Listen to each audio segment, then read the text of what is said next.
Today we're gonna dye my hair using Overtone Conditioning Hair Color. Okay, I have the Rose Gold Coloring Conditioner. I'm gonna do, I think, the top. Let's section out my bangs. I'm gonna add some yellow right here. So let's clip it.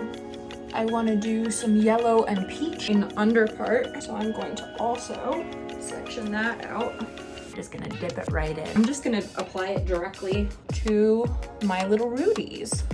You know what I'm actually gonna do? I'm gonna add some pink. God, this smells good. I'm gonna do this vibrant pink. I'm gonna mix these together. Okay, that's gorgeous. Some people are really precise. I just like to dive on in there. Vibrant yellow. I'm just gonna use my fingers. I feel good about this. Wow, wow, wow. It's nice and sunset, pastel sorbet. This is awesome.